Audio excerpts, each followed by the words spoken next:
This next story looks at sweeping changes to Southern Nevada's food establishment regulations and their enforcement, which recently took effect.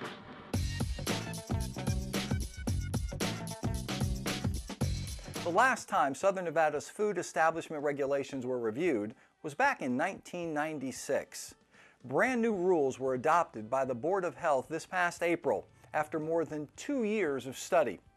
These new regulations are sweeping, not just in the practices they govern, but in the way food facility management will be held responsible for compliance.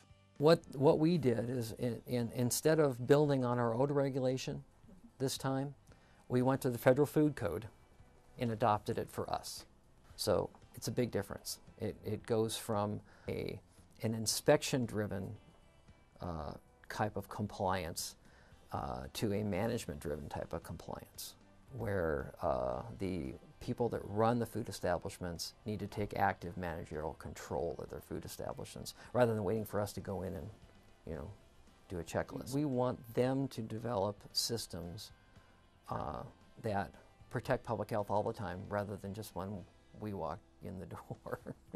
There have been a great number of changes with our regulations. We went from very vague regulations that were written in 1996, and we've moved into the 21st century and have adopted regulations very similar to the FDA Food Code. They follow that format, as well as many of the food safety issues that weren't addressed before. There are many changes, such as a greater responsibility placed on each facility and their person in charge to make sure that they have active managerial control of their facilities and the operations that take place. These new regulations were not a result of an arbitrary bureaucratic process. The changes were suggested by the food and restaurant industries and represent a great deal of their involvement. It went through numerous public workshops, industry involvement, and we weren't going to be happy with it until everybody was happy with it. The regulations were ratified by the state as of April 1st. They could have gone into effect at that point.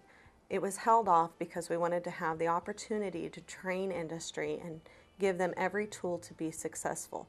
In addition to that, the regulations will go into effect as of November 1. However, the things that are extremely new and different that have never been in regulation before, the first time through, inspectors will be giving it the facilities an educational opportunity. They will not be assessed the demerited values. They'll go through and educate them and tell them what needs to be tightened up so that they can be in compliance. But it's also important for industry to understand that waiting for that first inspection to try to come into compliance is going to set them back. If they've made a concerted effort to move in the right direction, when we go through and we have the educational step, it's going to just help them tighten up whatever might have been overlooked.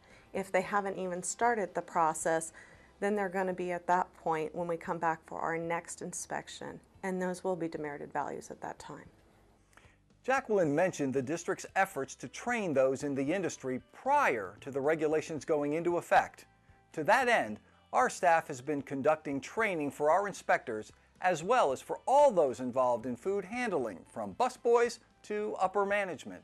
What they get by attending the classes is a familiarization with the new requirements that they're responsible for, and also anyone who attends those courses receives a piece of paper that can be used when they renew their health card in lieu of seeing the movie, so long as their health card expires within 12 months.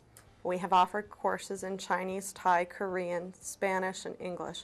I believe that's it, but it's been a very concerted effort to get the word out to everybody and not have language be a barrier.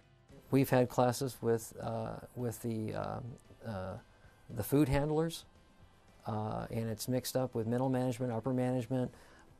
Everybody's at the table on this one. Probably the most important change reflected in the new regulations is on the emphasis on who is responsible for code compliance. It's always been the permit holder, the management's responsibility to make sure that things are taken care of. However, by designating a person in charge and requiring them to be knowledgeable, it's yet another mechanism of how we can hold that management more accountable, that those things are taking place as they should. The person in charge needs to demonstrate their knowledge in one of three ways. The first way is that they have no critical or major violations on their inspection report. The second way is through interview during their inspection, they can demonstrate that they're knowledgeable in all the areas that they're responsible for. And the third way is that they can undergo a manager of food safety or certified manager of food safety course. Enforcement of the Nevada Clean Indoor Air Act does fall under these new regulations, as food facilities are required to comply with all federal, state, and local laws.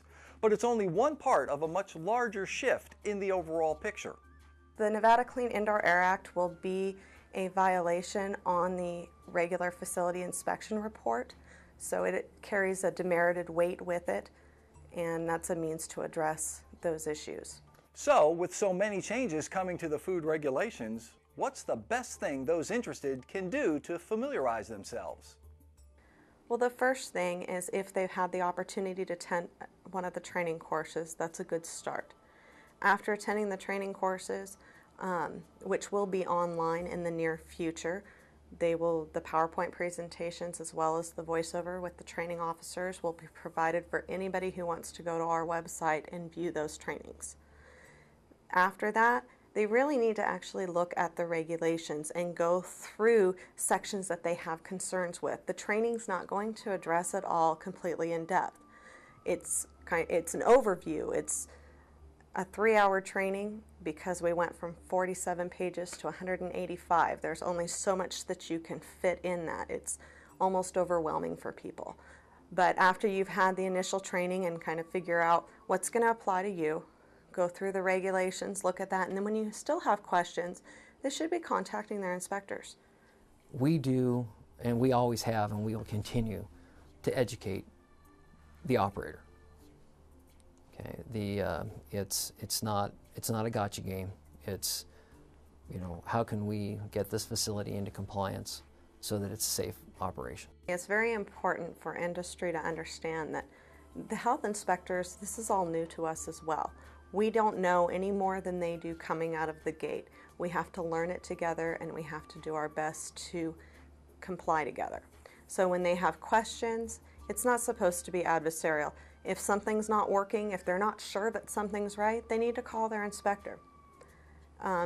Everybody is open to communication in that respect and welcomes those questions. All of the information on the new food establishment regulations is available on our website, snhd.info.